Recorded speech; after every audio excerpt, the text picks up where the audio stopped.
Good morning, everybody. It's Thursday morning, and we're excited to be with you without our coffee again. You know, we just seem to jump right in, and we're so excited to talk. We gotta hire a better barista. So we look back and we look forward, and looking back, man, 2 weeks ago was Easter, and that was awesome. And we wanted to do a kind of, because he lives, what now, afterwards. And so 4 weeks of that. And you started us on Sunday. Yes, I did. And it was really good. Because he lives, he has all authority. Yeah. And he has given us a mission. Can you tell us a little bit more, like what's the key takeaway that you wanted us to grab from that? I had all kinds, but I'm just wondering what you would say. I was trying not to have it be so specific. Okay. Because Yeah. I think that there's some generalities that are characteristic for all of us, and I'll get to those. Maybe that's what you're asking. But I also didn't want anyone to come away going, "Oh, that's the one thing. I don't know," and then be kind of like, "I guess that was for somebody else." But the generalities are we're all invited into disciple making, which I characterize as being that's the formation process. So for us being formed into the likeness of Jesus, but helping others also be formed into the likeness of Jesus. I liked how you said, no matter what we do, we're forming disciples. And that actually is quite a challenge, because it makes you think. Absolutely. So. And I think that's something that it's really easy for us to overlook, the fact that we are forming people into disciple of something. It's just a matter of what. Right. And so it's the mission is two parts, right? It's disciple making, and it's also bearing witness. And then the bearing witness is the telling of our experience of God. So what has Jesus done for us? What is he doing still for us? And how do we relay that information to others?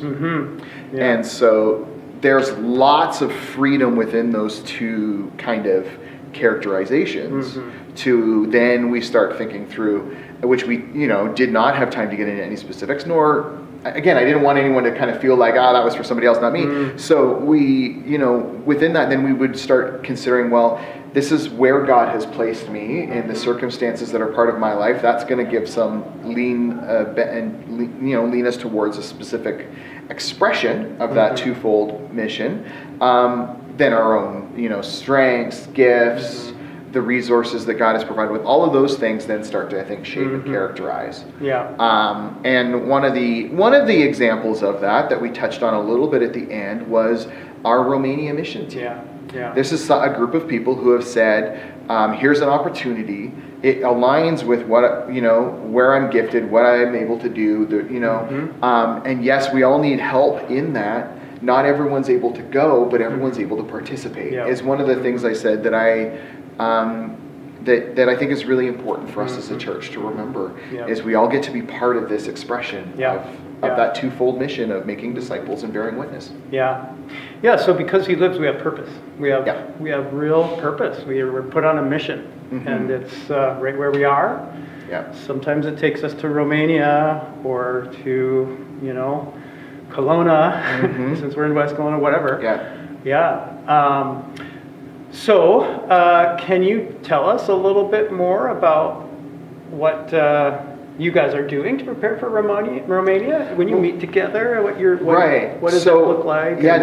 Great questions. Because one of the things, there's two parts to our preparation right now. There's the fundraising, which is significant. Like, it takes a lot of work. But that's going to come to an end at some point, and then we have to make sure we're also ready for the actual work of the mission there.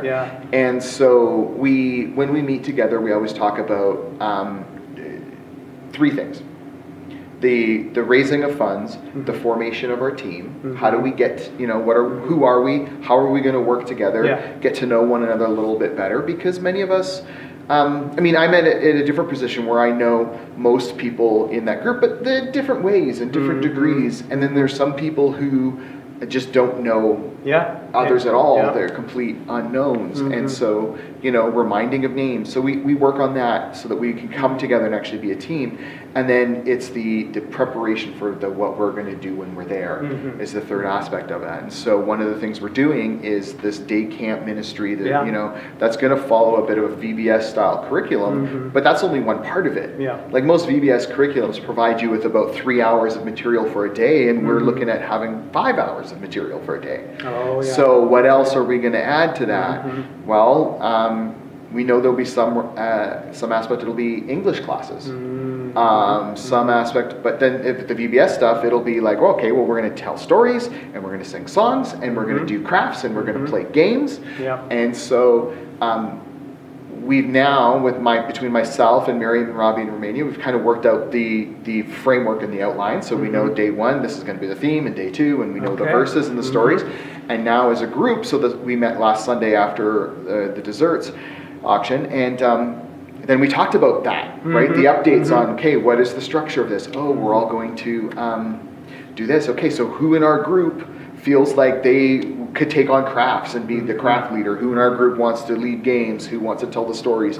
And on those sorts of things, so that we can get more involved in that. Right. So it's the three aspects. It's the raising the support and supplies we need to get there. I've said money a lot, but it's also prayer. It's just that invitation that how are we going to have, because we really mean it, that everybody gets to participate. So how do we invite people into that participation? Yeah. So prayer, being up, receiving updates, and then the financial support. Then it's gelling as a team. Another aspect of the gelling as a team is we started talking about a devotional series that we're going to do together to prepare our hearts to go. And then the what will become the biggest aspect, which is the material that we're going to do when we're there. Right. Okay. That's really great. Yeah. How do you include? You have one person that's outside. Yes, we do. Of our city, of our province, of our country. Yeah. How do you include him? How is that going? Yeah. Great question. So one of the things that we're trying to do is, as much as possible, and we tried it this last time, and it just something messed up in the digital. But with some of the technology we have, right, we can have someone join virtually. We have a benefit because it's being that he's Jim's son. They have a lot of connection there. Right. But so we have a book that we're going to do this devotional series. Well, I know that Jim is going to go visit his son in May. He's going to take him a copy of the book, right? Okay. So that he's got that resource that we can all, then when we talk about it, there's, we have group email, group WhatsApp, all these sorts of communication tools that help us connect. That's and really then cool. So that when I say, okay, hey, whether we're in person talking about, let's say, chapter 2 of the book or virtually, we all can share insight together.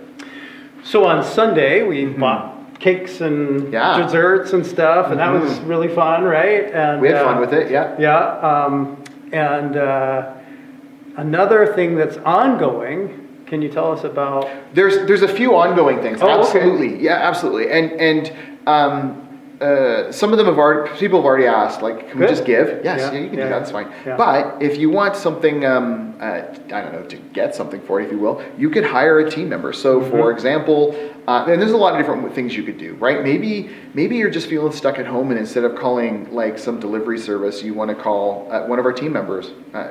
Some members of our team have been we could just pick up groceries for someone if they wanted. So that would be an option. Cool. Certainly it's yard work season. I've been out pruning and raking and all that kind of stuff in my own yard.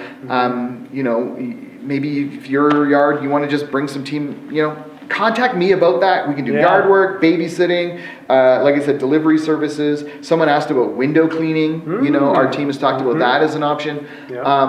So just kind of that work around the house kind of thing. Yeah. Dog walking. Maybe, maybe you're going away and you just want someone to come and check on your garden and your plants once a day or something. Lots of would be open to that too. So ideally we would send over, at least 2. We don't want anyone to want alone, just because it's more fun to share, right? And so we'll work out contact me. I'll throw it out to the team in one of our group chats and see who's available and if we can help you out with that. Sounds good. That's kind of part of the plan. And then there's you'll see a bin in the foyer. People, if you've got empty drink containers that can be returned for the deposit, we'll take those in, or you could take them to the Bottle Depot, Mount Boucherie Bottle Depot, account 136 connects to our short-term missions fund. And so there's a few ongoing things like that. Yeah, oh, that's great. So lots of ways that we can help you and support you, kind of be part of your team. Yeah. Pray for you and all, all within our mission, like you said, because he lives, we have a mission. Yeah. And one of the things that comes to mind, because this is not our first time. I remember this sweet older lady we had in the church years ago, and whenever the youth or anyone was getting ready to do like a mission trip like this, she would come in almost once a week with like a little bag of bottles and cans that she picked up on the side of the road, right? And it was never that much money, but she wanted to be involved, and she wanted to be connected, she wanted to help, and it was such a beautiful thing that we're not just creating opportunity to get involved because we, need your money, but because we know that there's a heartbeat at Lakeview to be supportive, and we're just trying to create on-ramps for that too. We like to come alongside each other and help each other, and be a family. So that's awesome. Well, we're excited about your team and about supporting you, being this part of the process. I'm really excited when you come back. We will have a Sunday dedicated to hearing all your stories. Maybe not all your stories, but it's a lot of them. And absolutely, there'll be a lot of stories. That'll be great. One of the things that happened Sunday too that you might not have noticed as you were away. A lot of prayer cards got picked up, and that's a really cool thing. I would say the stack that we had in the foyer is diminished by half or more. Wow. In the last couple Good job, weeks. everybody. So there's still some available, and Good. if you want one, just stop by, pick one up when you're in. If Excellent. you want one digitally, let us know in the office, and we'll be more than happy to email one. Sounds good. That's really great. Yeah, so let's keep praying for our team, and we have some other things coming up as well. We'll continue our series on Sunday because he lives.